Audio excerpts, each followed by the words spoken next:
Okay, hello and welcome to the Zoe Sews YouTube channel. I am Zoe and I've decided to start this sewing, knitting, crochet, vlogging adventure with you, the watcher, if anyone is watching. I have decided today I'm going to start with the Seamstress Tag.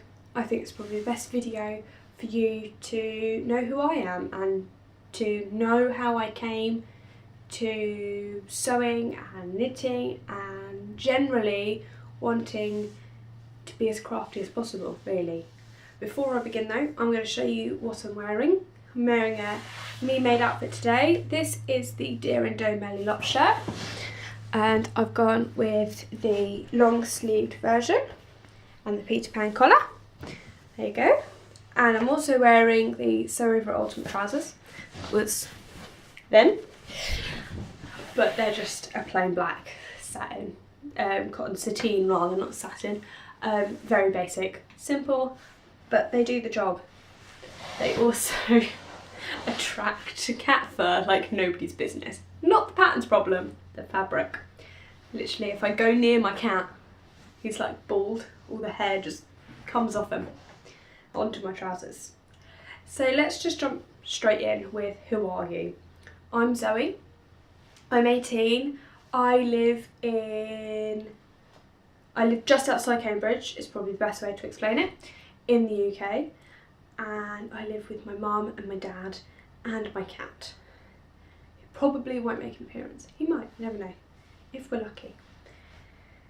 I also have Ehlers-Danlos syndrome. I feel that's an important part to me. It doesn't define me, but it's a huge part of why I learnt to sew and how I learnt to sew, and I've had to adapt a lot of the knitting and crocheting techniques to my bendy fingers. Speaking of, I should be wearing my splints, but I'm not because I'm a terrible person. When and why did you start sewing? I started sewing out of boredom because I couldn't work full time because of my health. I was so bored. And I thought, oh, I'm just going to get sewing and go. I don't know why.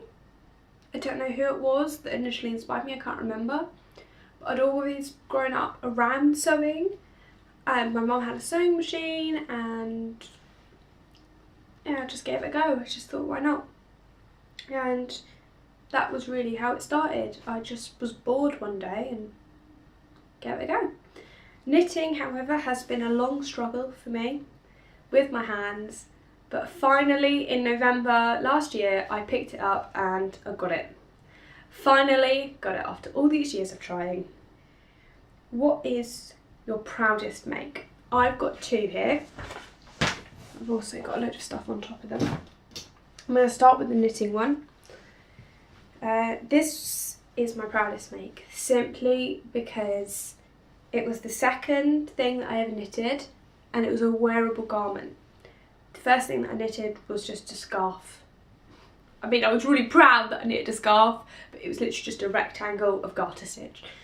But this felt like an achievement because there was shaping, there was different stitches I need to learn. Literally, the ribbing was terrifying. I was sat there knitting and screaming. I was like, I'm dropping stitches everywhere. It was horrid the first time that I did it.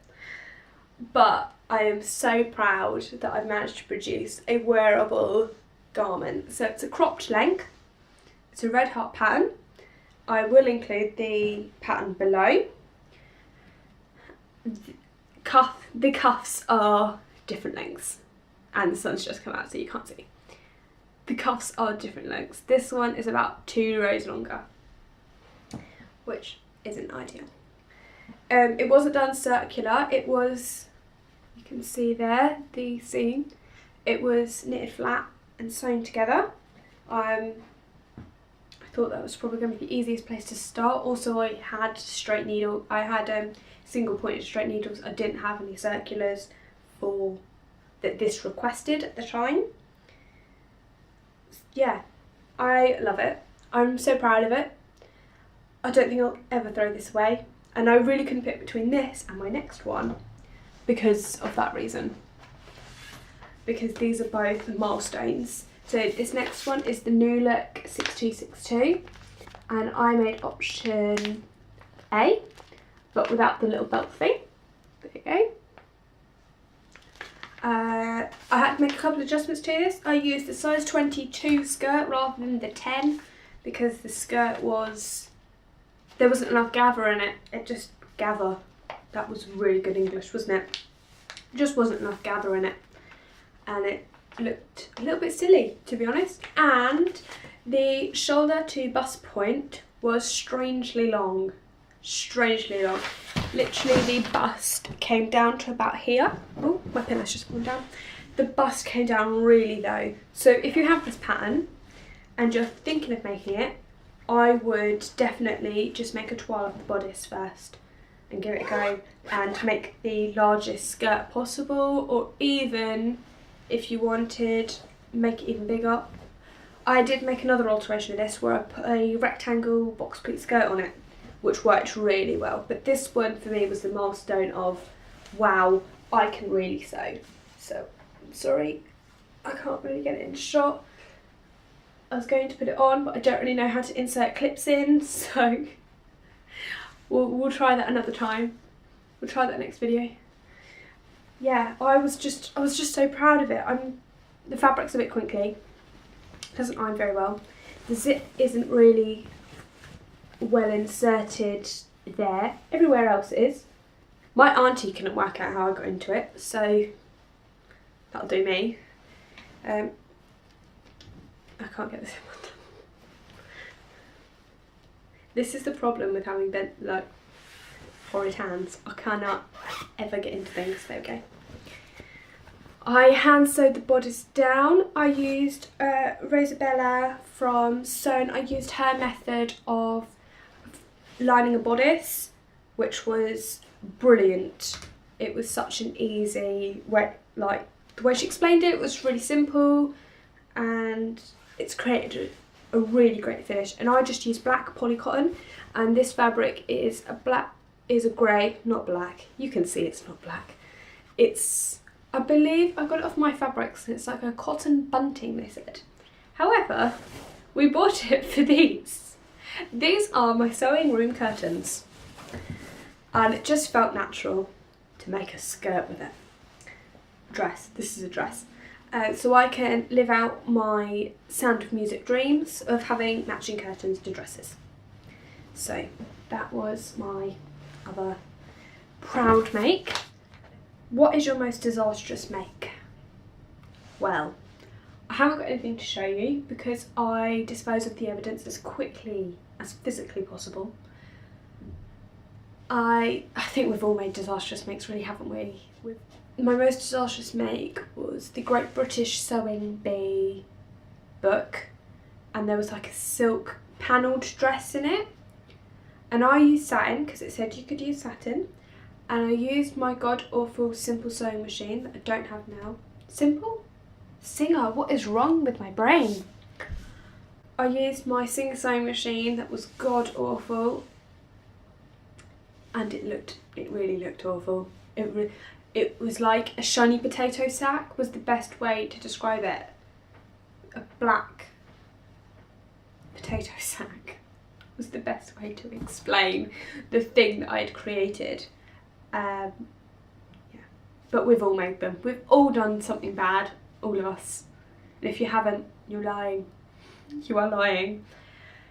The next question is, where is your favourite place to go fabric shopping? The kind of festivals. I'm going to include yarn into that. So like this year, me and my mum are going to Proudest. We went to the Knit Stitch show in October. In May, just after our birthday, yes, I said our, we're going to the Goldhawk Road. We like doing like days out fabric shopping, but I also really like the markets, just general normal markets. If there's a fabric stall on, I'm down for that. I am down for that. To be honest, if there's fabric or yarn, I'm happy.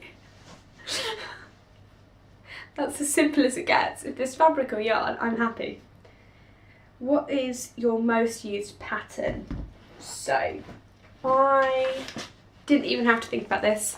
The new Simplicity 1370, which is an absolute marvellous pattern. I bought it for the skirt version. Now this uses hardly any fabric, which is why it's my favourite.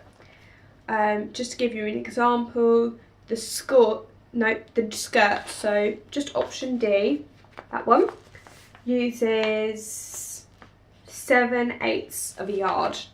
That is it. Just 7/8 of a yard. Same with the shorts. The skirt apparently uses 1.5 meters. I did not have nearly 1.5 meters when I made this. I had about 1 meter. I faced the pockets with plain white cotton, and same with the waistband. Yeah, it's just my favourite kind of like stash buster, or, you know, like I like using this pattern for like remnants. It's a good remnants one as well. This was a remnant from the Knit and Stitch show in October, which I loved. I believe it is a organic cotton or something like that. It was printed in Japan. I love it so much. I love it so much, this fabric. And I only just sewed this up, and I'm so glad I did. However, now I have, the sun has gone in, which is typical. But I can't wait for it to get warmer and to be able to wear that. And the other one that I've got to show you is option E, which has the kind of fold over bit, this little clasp, but that was just off my stash. Little clasp. I can't remember what they're called, aren't they? Like supposed to be D-rings, but I just used whatever I found. It has a little like fold over piece to make a kind of faux wrap skirt. The zip isn't very well inserted, but I still wear it to death anyway. It's the perfect dress up, dress down skirt. I cannot praise this enough. I really can't. So the next question is, what is your most dreaded sewing task? Alterations. Alterations, unpicking. Them two. Your favourite sewing task? I think hemming. That is really weird, I know. But I really enjoy doing a good hem, whether that's a bias bound hem, just a regular turn up hem, I forgot the name of it, rolled hem, on my overlocker or on my sewing machine. I just didn't quite enjoy hemming actually. Really enjoy hemming.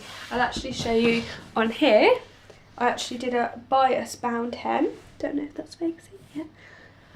Really enjoyed doing a bias bound hem. I'm going to do that, I think, on every horrid curved edge from now on. So I really enjoy hemming. Also enjoy lining bodices or facing bodices. That's fun. I like that too. And French seams. I like most of it. I like a lot of it. What is your favourite sewing entertainment podcasts? I love watching Katie of Inside Number 23, Eric of Sticks and Twine. Oh, there's loads. There's so many. I love all of them. I also enjoy watching Channel 4's The Last Leg. I think that show is brilliant. Also, when Game of Thrones comes out, that will be definitely printed or PDF. PDF all the way. I love the fact that I can print out 4, I can hack them all, I can do them at different, like I can do one for my mum, I can do one for me, I can do one for a friend, I can have like loads of different options. I just think PDF patterns are the way forward. I love them and I have them instantly and I'm very impatient. What sewing machine do you use? I use the Janome, I'm looking over there, sewing machines there. Janome 8050XL. I got this for Christmas. I received it early. I also have the Janome 9200D, which is an overlocker, which I also love. I'm a big fan of Janome. I think they're great machines. I really do. Love them. And the last question is, do you have any other hobbies? As I said, knitting and crochet, as I've talked about. I also really want to get into yarn dyeing. there are so many hobbies that I want. I want to really get into weaving. I want to get into spinning. However, it's also time with balancing that with college.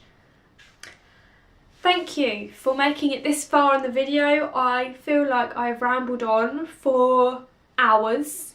It definitely feels that way. I probably have, to be honest. Thank you for joining me and thank you for staying.